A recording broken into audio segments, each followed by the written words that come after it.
Hello friends, welcome to Rashneet medical education. इस lecture में हम डिस्कस करेंगे vascular access for haemodialysis. So let's start the video. So vascular access का क्या मतलब है हीमोडायलिसिस के लिए। तो जब भी डायलिसिस करते हैं, सबसे पहले डायलिसिस में आपको बता देती हूँ क्या होता है कि डायलिसिस एक वो प्रोसीजर है जो कि ब्लड को फिल्टर करता है जब किडनीज कैपेबल ना हो ब्लड को फिल्टर करने के लिए। तो किडनीज का काम क्या है? हमारे ब्लड को फिल्टर करना, उसमें से वेस्ट को निकालना, एक्सेसिव फ्लूइड को निकालना और जो भी इलेक्ट्रोलाइट्स है उसका बैलेंस मेंटेन करना। तो किडनीज क्या होती हैं, कई बार वो फंक्शन परफॉर्म नहीं कर पाती। जैसे कि अगर एंड स्टेज रीनल फेलियर है या फिर क्रॉनिक किडनी डिसीज है, तो उस केसेस में क्या होता है कि डायलिसिस की हेल्प पेशेंट को लेनी पड़ती है क्योंकि उसकी किडनीज वर्क नहीं कर रही। तो डायलिसिस तब तक होता है जब तक पेशेंट को जो किडनी ट्रांसप्लांट नहीं मिल जाता।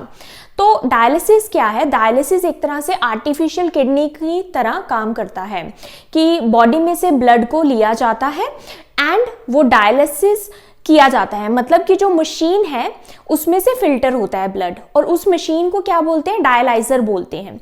जैसे कि हम हीमोडायलिसिस की बात कर रहे हैं जिसमें हीमो मीन्स ब्लड।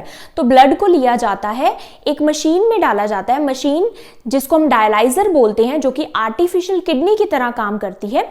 जब मशीन वो ब्लड को फिल्टर कर देती है तो ब्लड दोबारा से बॉडी में डाल दिया जाता है। अब इस प्रोसीजर में बॉडी में जो ब्लड वेसल्स हैं वो स्ट्रांग होनी चाहिए। ब्लड वेसल्स के थ्रू ब्लड को लिया जाता है एंड देन मशीन से फिल्टर होके ही ब्लड वेसल में ब्लड वापस डाल दिया जाता है।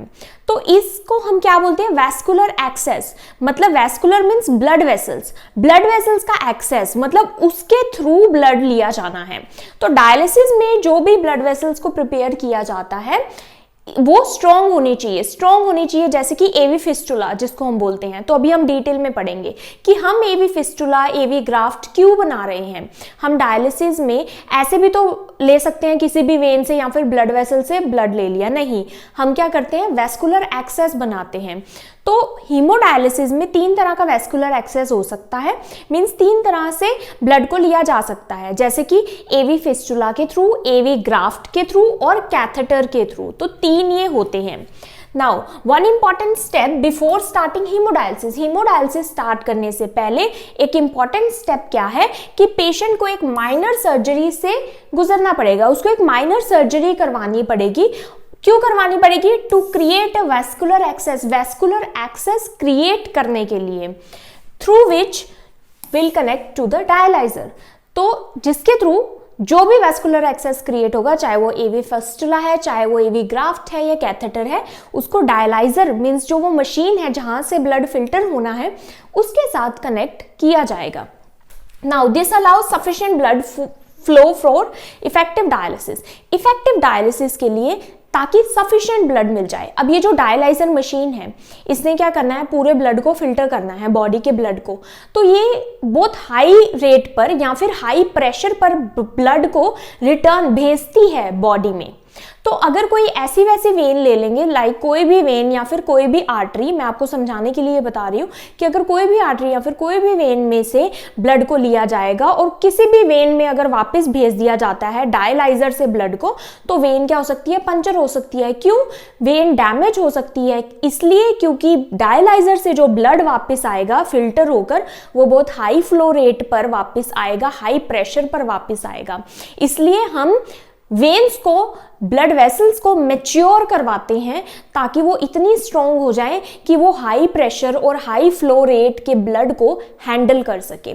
तो इसमें हम वही पढ़ेंगे कि डायलिसिस से पहले कैसे हम ब्लड वेसल्स को मैच्योर करवाते हैं।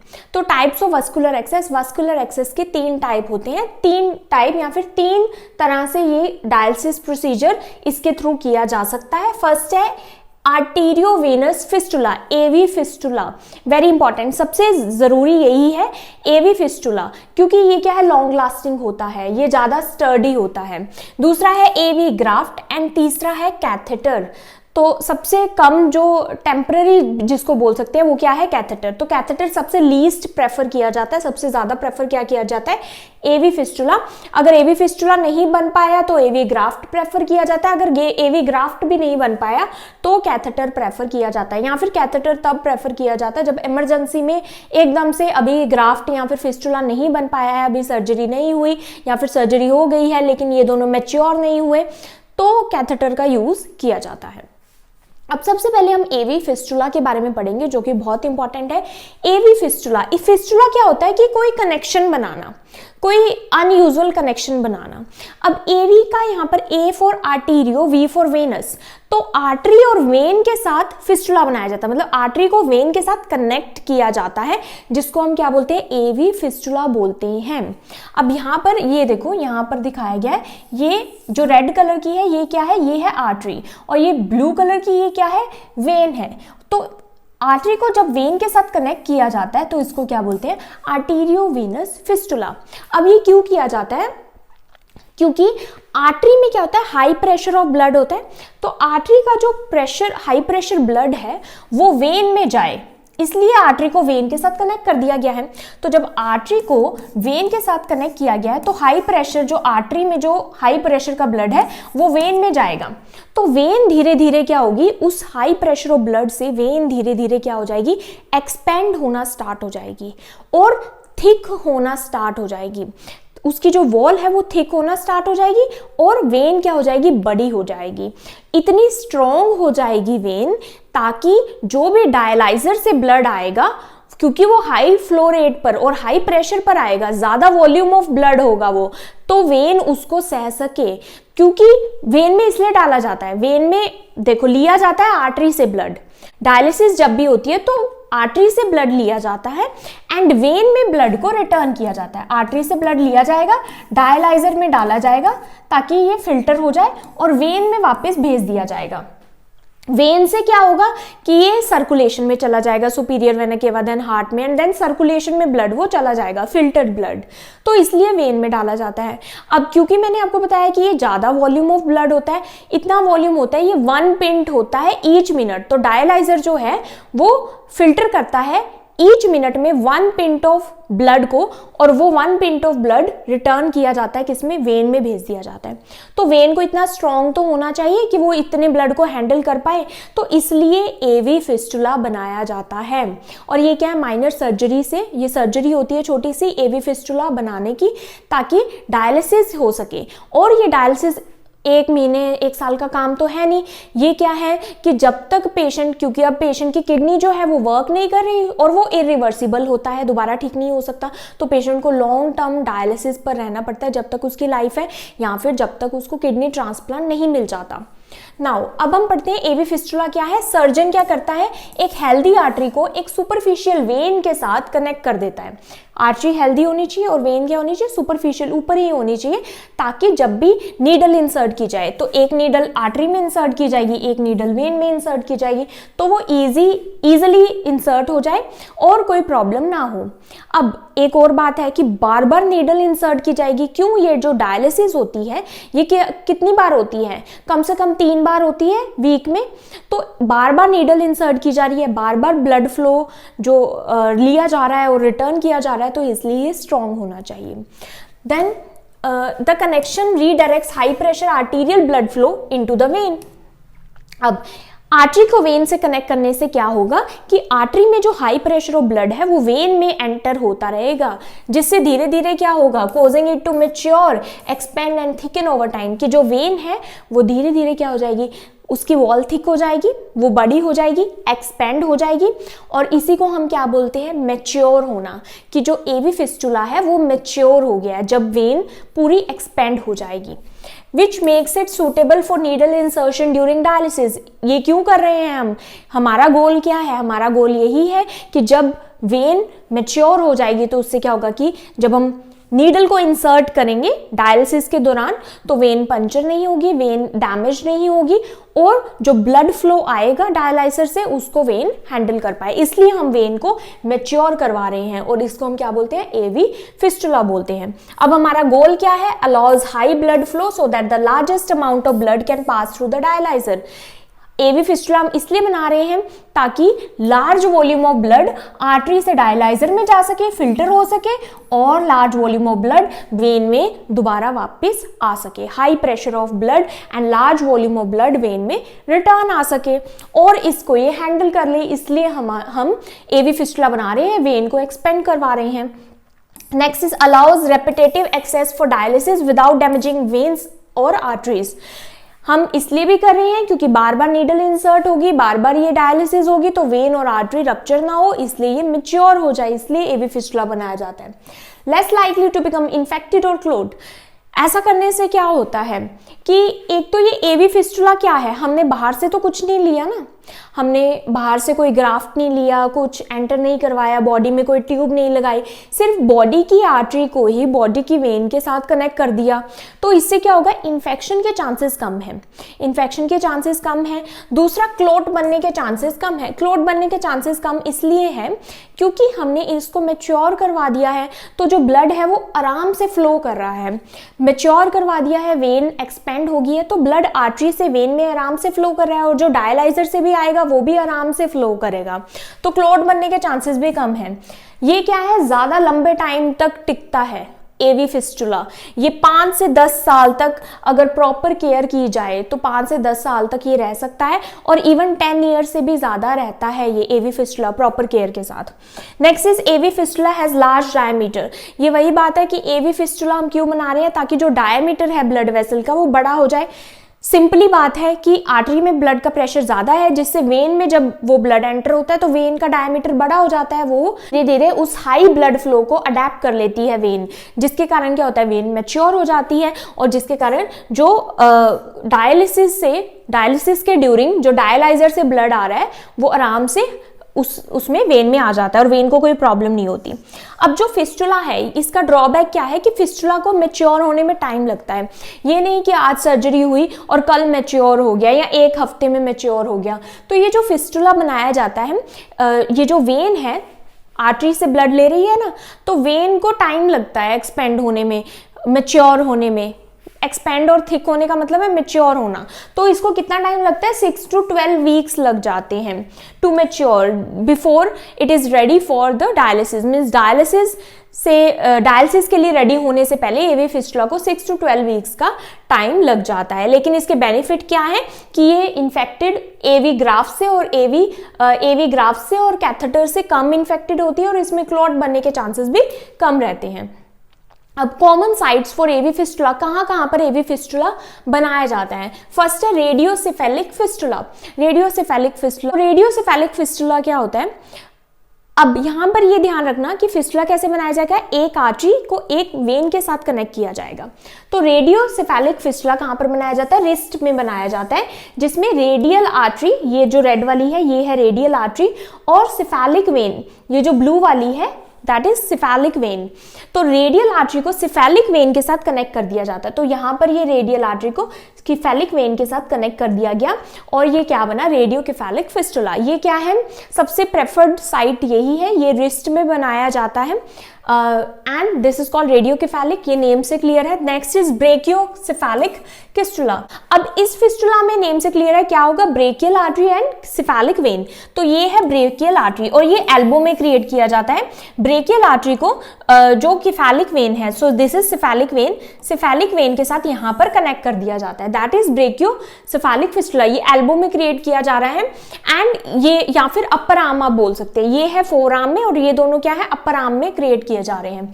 Third is transposed brachiobasilic fistula.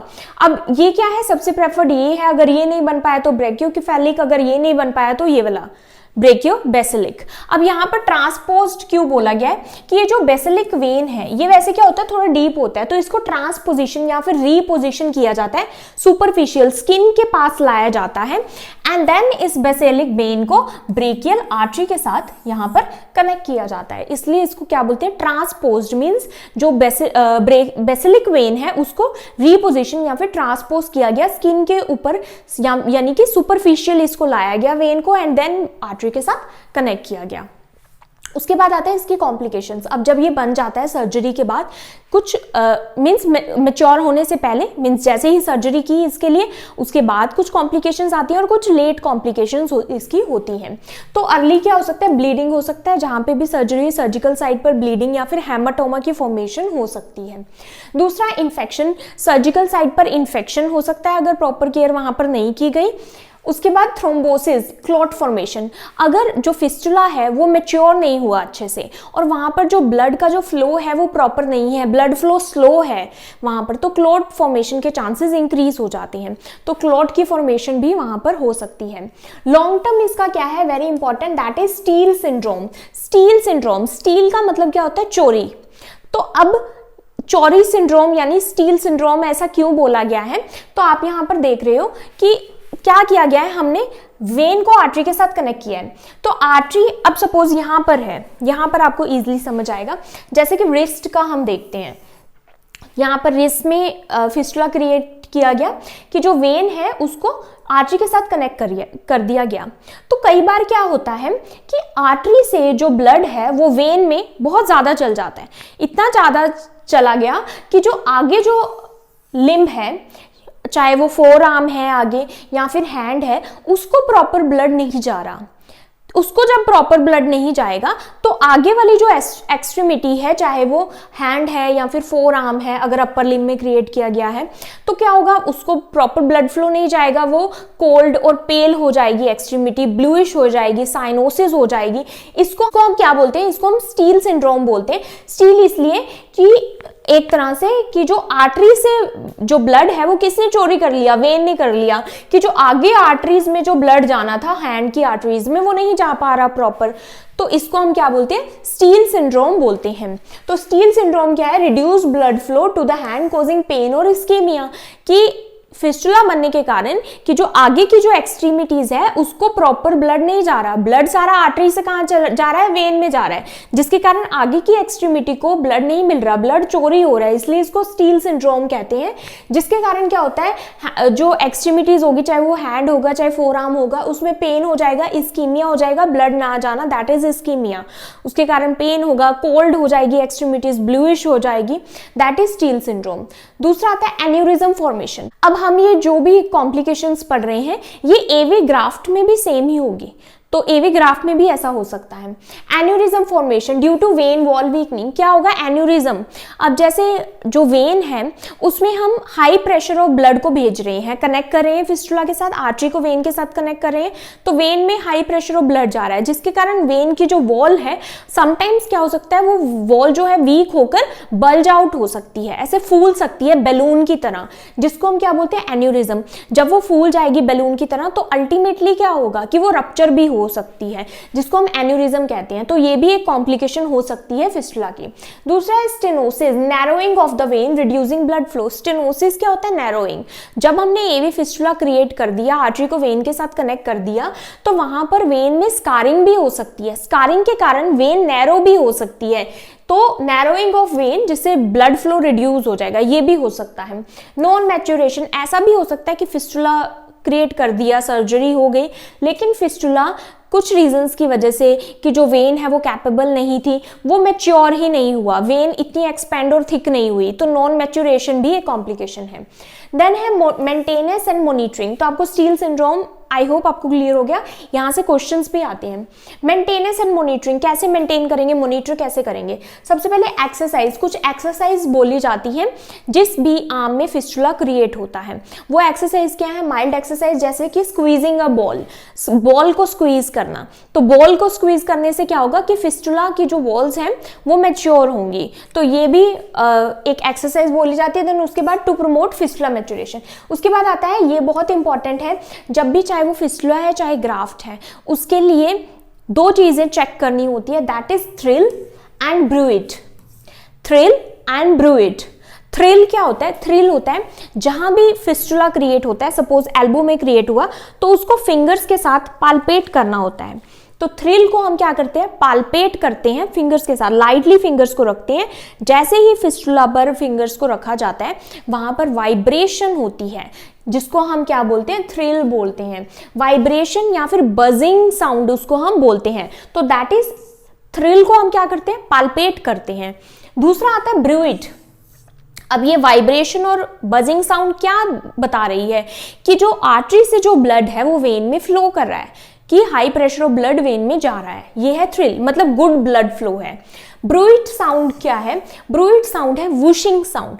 एक जैसे ही आर्टरी से वेन में ब्लड जाता है तो एक वुशिंग साउंड आती है, जिसको हम क्या बोलते हैं, ब्रूइड। अब इसको हम ऐसे नहीं सुन सकते, इसको हम स्टेथोस्कोप से सुनते हैं। तो इसको ब्रूइड को हम क्या करते हैं, ऑस्कल्टेट करते हैं।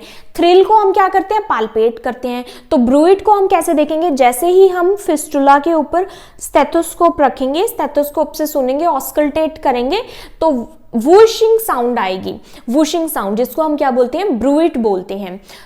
थ्रिल और ब्रूइड ये रेगुलरली डेली चेक करना होता है। ये पेशेंट खुद भी चेक कर सकता है, पेशेंट को हम ट्रेनिंग दे सकते हैं कि इसको कैसे चेक करना है।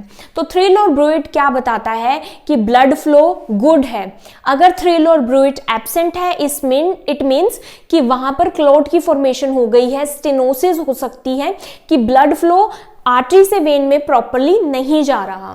तो थ्रिल और ब्रूइड इज वेरी इंपॉर्टेंट। उसके बाद आता है normal AV fistula, blood flow is continuous. जो एवी फिस्टुला होता है अगर वो सही है तो उसमें ब्लड कंटिन्यूसली फ्लो करेगा। तो इसलिए ये थ्रिल और ब्रूइड साउंड ये कंटिन्यूसली आती है, ये नहीं कि रुकती है, ये कंटिन्यूसली ये साउंड आती है। इसके अलावा क्या होता है कि जो पल्सेटिलिटी है, पल्सेटिलिटी मीन्स वहां की जो पल्स है वो क्या होंगी, मिनिमल पल्स होगी, लो रेजिस्टेंस पल्स होगी। अगर वहां पर पल्सेटिलिटी हाई होगी, मतलब ज्यादा हाई पल्स है वहां पर, तो क्या है, उसका मतलब है कि जो आर्टरी और वेन है वहां पर रेजिस्टेंस है, फिस्टुला में रेजिस्टेंस है। रेजिस्टेंस कब होगा, जब वहां पर कोई नैरोइंग होगी या फिर कोई क्लोट होगा। तो पल्सेटिलिटी हमेशा क्या होनी चाहिए, मिनिमल होनी चाहिए। थ्रिल एंड ब्रूइड प्रेजेंट होना चाहिए, पल्सेटिलिटी क्या होनी चाहिए, मिनिमम होनी चाहिए। तो ये एवी फिस्टुला और ग्राफ्ट दोनों के लिए ही है। उसके बाद हम अवॉइड क्या करते हैं, जो भी एवी फिस्टुला वाली आर्म होती है, सपोज अगर राइट आर्म में एवी फिस्टुला या फिर एवी ग्राफ्ट क्रिएट किया गया है तो हम उस आर्म से हैवी लिफ्टिंग नहीं करते, उस आर्म में टाइट क्लोथिंग नहीं डालते, कोई ज्वेलरी नहीं डालते, उस आर्म से ब्लड प्रेशर नहीं लेते। ब्लड प्रेशर लेने से क्या हो रहा है कि हम उस आर्म को कंप्रेस कर रहे हैं। जब हम उसको कंप्रेस कर रहे हैं वहां पर क्लोटिंग के चांसेस इंक्रीज हो जाते हैं। तो उस वेन से हम ब्लड नहीं लेते, उस वेन में हम आईवी लाइन नहीं लगाते, कुछ भी उस वेन से हम, उस आर्म से हम नहीं करते। तो उस आर्म को जिसमें फिस्टुला होता है, ग्राफ्ट होता है, उसको हम नहीं छेड़ते। तो क्या क्या, compression of the fistula arm. Compression मतलब कि हम ना उसमें बीपी कफ, ना ही कोई टाइट क्लोथिंग, ना ही कोई टाइट ज्वेलरी उस आर्म पे डालते हैं, उस आर्म को फ्री रखते हैं, लाइट क्लोथिंग डालते हैं। हैवी लिफ्टिंग नहीं करते उस आर्म से। स्लीपिंग, उस आर्म पर सोते नहीं है। सपोज राइट साइड अगर बना है तो उस आर्म पर सोना नहीं है, सोएंगे तो भी उस पर कंप्रेशन पड़ेगा। On fistula arm, no IV line injection और ब्लड ड्रॉ, ना ही उस आर्म में कोई इंजेक्शन लगाते हैं, ना ही कोई आईवी लाइन लगाते हैं, एंड ना ही वहां से ब्लड लेते हैं। दूसरा है monitor for science of infection. अब ये जो फिस्टुला की जो साइट है वहां इन्फेक्शन हो सकता है, तो इन्फेक्शन को चेक करने के लिए इन्फेक्शन के क्या क्या साइंस हैं। रेडनेस, अगर रेड है वहां की, स्वेलिंग हो गई है अगर वहां पर साइट ऑफ इन्फेक्शन पर, साइट ऑफ फिस्टुला पर। डिस्चार्ज है अगर वहां पर, वार्मथ है, वार्मनेस प्रेजेंट है, पेन है अगर फिस्टुला साइड पर। तो ये साइंस क्या है, इन्फेक्शन के साइन है। तो ये जो इन्फेक्शन के साइन है ये हम एवी फिस्टुला में भी देखते हैं, एवी ग्राफ्ट में भी देखते हैं, और कैथेटर में भी देख सकते हैं। इफ साइट बिकम्स कोल्ड, पेल और लैक ऑफ पल्स, अगर वहां पर जो साइट है जहां पर एवी फिस्टुला क्रिएट किया गया है उसके आगे क्या है, कोल्ड है, एक्सट्रीमिटी पेल है, वहां पर पल्स नहीं है, तो वो क्या इंडिकेट करता है कि यहाँ तो वहां कोई क्लॉट की फॉर्मेशन हो गई है, या फिर क्लॉट फॉर्मेशन होगी तभी आगे प्रॉपर ब्लड फ्लो नहीं जाएगा ना, या फिर क्या है, स्टील सिंड्रोम जो कि अभी हमने पढ़ा वो हो सकता है, उसकी वजह से वहां की जो एक्सट्रीमिटी है वो कोल्ड और पेल हो सकती है। देन इसको चेक करने के लिए फिस्टुला वर्क कर रहा है अच्छे से या नहीं, इसमें कोई क्लॉट तो नहीं है, स्टेनोसिस, नैरोइंग तो नहीं है, तो हम पीरियोडिक अल्ट्रासाउंड करते हैं इसको चेक करने के लिए। उसके बाद आता है एवी ग्राफ्ट। अब एवी ग्राफ्ट एवी फिस्टुला जैसा ही है। कई बार क्या होता है कि वेन्स इतनी कैपेबल नहीं होती, या फिर वेन्स क्या है, इजिली एक्सेसिबल नहीं होती, वेन्स नैरो होती हैं, या फिर सुपरफिशियली इतनी प्रेजेंट नहीं होती, तो हम एवी ग्राफ्ट लगाते हैं, बाहर से ग्राफ्ट लगाते हैं, और आर्टरी और वेन को कनेक्ट कर देते हैं। तो ये है आर्टरी, ये है वेन, और बीच में ये क्या लगा दिया, ये ग्राफ्ट लगा दिया दोनों को कनेक्ट करने के लिए। So this is artery, this is when, और बीच में क्या लगा दिया, ये लगा दिया ग्राफ्ट, दोनों को कनेक्ट करने के लिए बीच में एक ब्रिज का काम कर रहा है ग्राफ्ट। तो it is use when veins are inadequate और when a fistula is not possible. ये तब करते हैं जब फिस्टुला पॉसिबल नहीं होगा। फिस्टुला कब नहीं पॉसिबल होगा, जब वेन क्या होगी, वीक होंगी, डैमेज होंगी, नैरो होंगी ज्यादा, तो हम क्या करते हैं, ग्राफ्ट बीच में लगा देते हैं। सर्जन यूजेज अ सिंथेटिक ट्यूब, और ये जो ग्राफ्ट है ये क्या है, ये एक सिंथेटिक ट्यूब है, मीन्स मैन मेड ट्यूब है, आर्टिफिशियल ट्यूब है। और ये ट्यूब किसकी बनी होती है, पॉलीटेट्राफ्लोरोइथाइलिन PTFE या फिर डेक्रॉन की ये मटेरियल की बनी होती है, जो कि सॉफ्ट मटेरियल होता है जिससे आर्टरी को वेन के साथ कनेक्ट किया जाता है। एवी ग्राफ्ट, अब इसका फायदा क्या है कि ये जल्दी रेडी हो जाता है। एवी फिस्टुला को कुछ वीक्स लगते हैं, लेकिन इसको क्या है, ओनली 2 to 4 वीक्स में ये रेडी हो जाता है। जबकि जो एवी फिस्टुला है उसको 12 वीक्स से भी ज्यादा टाइम लग सकता है मैच्योर होने में, कुछ मंथ्स लगते हैं, लेकिन ये विद इन 4 वीक्स रेडी हो जाता है। More likely to get infected, लेकिन इसका ड्रॉबैक क्या है कि इसमें इन्फेक्शन के चांसेस ज्यादा हैं। क्यों? क्योंकि हम बाहर से कुछ यूज कर रहे हैं ना, बाहर से कुछ बॉडी में डाला है हमने, सिंथेटिक कुछ डाला है, तो वो इन्फेक्टेड हो सकता है, और ब्लड क्लॉट इसमें बनने के भी चांसेस ज्यादा रहते हैं। उसके बाद आता है इसका जो लाइफ स्पैन होता है वो भी शॉर्ट होता है। उसका लाइफ स्पैन हमने पढ़ा था 5 to 10 ईयर्स या फिर उससे भी ज्यादा हो सकता है, लेकिन इसका 2 to 5 ईयर्स ही होता है, तो इसका लाइफ स्पैन भी कम है। May require more frequent intervention, क्यों? क्योंकि ये इसमें क्लॉट बन सकता है जल्दी से, इसमें इन्फेक्शन हो सकता है, तो इसलिए हमको इसको ज्यादा छेड़ना पड़ता है, बार बार इसमें इंटरवेंशंस प्रोसीजर्स करने पड़ते हैं, जैसे कि एंजियोप्लास्टी करनी पड़ती है। एंजियोप्लास्टी क्या होता है कि अगर इस यहाँ पर कोई क्लॉट बन जाता है तो हम क्या करेंगे, कोई भी अगर क्लॉट बन गया यहाँ पर, तो उसको रिमूव करने के लिए हम कैथेटर वहां पर एक इंसर्ट करेंगे, और उस कैथेटर के टिप पर बलून अटैच होगा। तो वो कैथेटर क्या करेगा, जैसे ही यहाँ पर पहुंचा तो बलून को हम इन्फ्लेट कर देंगे, जिससे जहां पर भी नैरोइंग हुई है वो जो ब्लड वेसल्स है वो ओपन हो जाएंगी। समटाइम्स हम क्या करते हैं, वहां पर स्टेंट भी डाल देते हैं, तो एंजियोप्लास्टी करनी पड़ जाती है एवी ग्राफ्ट में ज्यादा, या फिर कई बार क्या होता है कि ग्राफ्ट को ही रिप्लेस करना पड़ जाता है। अब हमने इसमें क्या पढ़ा था, जो हमने कॉम्प्लिकेशंस और जो भी केयर हमने पढ़ी एवी फिस्टुला में, जैसे कि इन्फेक्शन होना, स्टेनोसिस होना, क्लॉट बना, ये सब इसमें भी होता है। स्टील सिंड्रोम ये इसमें भी हो सकता है। दूसरी चीज जो भी हमने पढ़ी थी कि कैसे इसकी मॉनिटरिंग करनी है, थ्रिल, ब्रूइट, ये सब इसमें भी चेक करना होता है। तो इसमें भी सेम ही केयर है कि जिस आम पर ग्राफ्ट है उसको हम बिल्कुल भी टच नहीं करते, उस पर जो प्रोसीजर्स है वो कोई भी परफॉर्म नहीं करते।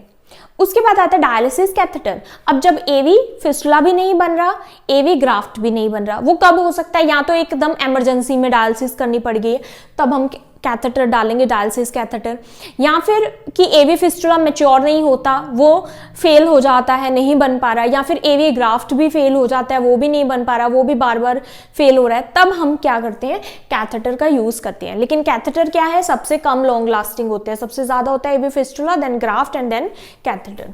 तो कैथेटर कब यूज किया जाता है, when other access options like AV fistula और AV graft are not possible. जब वो पॉसिबल नहीं होते या फिर वो मैच्योर नहीं हो पा रहे, तब हम डायलिसिस कैथेटर यूज करते हैं। जैसे कि वेन्स हैं, अगर वो बहुत ज्यादा नैरो हैं, बहुत ज्यादा डैमेज हैं, तो फिर स्पेशली क्या होता है, जैसे कि जो एडवांस एज के पेशेंट्स होते हैं या फिर डायबिटीज के जो पेशेंट होते हैं, डायबिटिक पेशेंट, उनमें फिस्टुला क्रिएट करना डिफिकल्ट हो जाता है। उसके बाद आता है, ये दो टाइप का होता है, टेम्पररी और परमानेंट डायलिसिस कैथेटर। टेम्पररी बहुत शॉर्ट ड्यूरेशन के लिए होता है, परमानेंट जो है mid to long term use किया जा सकता है। Temporary dialysis catheter short term के लिए होता है, few days to few weeks तक हम यूज कर सकते हैं इसको। ये तभी यूज करते हैं जैसे कि इमरजेंसी सिचुएशन में, कि एकदम क्रॉनिक किडनी डिसीज है, पेशेंट को पता नहीं है, एंड स्टेज रीनल फेलियर हो गया है, तो उस टाइम पर हम स्टार्टिंग में क्या करते हैं, शॉर्ट टर्म कैथेटर यूज करते हैं, या फिर तब यूज करते हैं जब जो एवी फिस्टुला है अभी मैच्योर नहीं हुआ, एवी ग्राफ्ट मैच्योर नहीं हुआ। ये भी सॉफ्ट उससे बना होता है, ये कैथेटर सिलिकॉन या फिर पॉलीयूरेथिन से ये बना होता है, ये सॉफ्ट होते हैं। उसके बाद आता है inserted into a large when. अब ये जो कैथेटर है ये लार्ज वेन्स में इंसर्ट किए जाते हैं, ऐसे नहीं किसी भी स्मॉल वेन में इंसर्ट करते, लार्ज वेन में, जैसे कि जो सेंट्रल कैथेटर होते हैं उस तरह से। ये एक सेंट्रल कैथेटर ही है जो कि जुगुलर वेन, फेमोरल वेन और सब क्लेवियन वेन में इंसर्ट किया जाता है। उसके बाद परमानेंट डायलिसिस कैथेटर, परमानेंट थोड़े ज्यादा लंबे टाइम के लिए होते हैं, इसको टनल कैथेटर भी कहते हैं। टनल इसलिए कहते हैं क्योंकि ये जो परमानेंट कैथेटर है ये पहले ही स्किन में डाला जाएगा, एक इंसिजन स्किन में लगाया जाएगा एंड देन इस कैथेटर को स्किन के अंदर डाला जाएगा एंड देन दूसरा इंसिजन लगाया जाएगा वेन के अंदर। तो एक स्किन से लेकर वेन तक इसको यहां पर सिक्योर कर दिया जाता है इस कैथेटर को, इसलिए इसको टनल्ड कैथेटर बोलते हैं, क्योंकि एक यहां से स्किन से लेकर वेन तक एक टनल जैसा बन गया है और वहां पर इसको सिक्योर किया जाता है ताकि ये खिसके नहीं, क्योंकि ये परमानेंट है ना, लॉन्ग टर्म के लिए यूज होगा, तो ये खिसके नहीं, वहां पर सिक्योर रहे, इसलिए इसको टनल कैथेटर बोलते हैं। और ये किसके लिए होता है? लॉन्ग टर्म यूज के लिए होता है, सेवरल मंथ्स और लॉन्गर, मतलब कुछ महीनों से भी लंबे टाइम तक इसको हम यूज कर सकते हैं। ये तब होता है जब दूसरे जो एक्सेस हैं जैसे एवी फिस्टुला, एवी ग्राफ्ट, ये पॉसिबल नहीं है।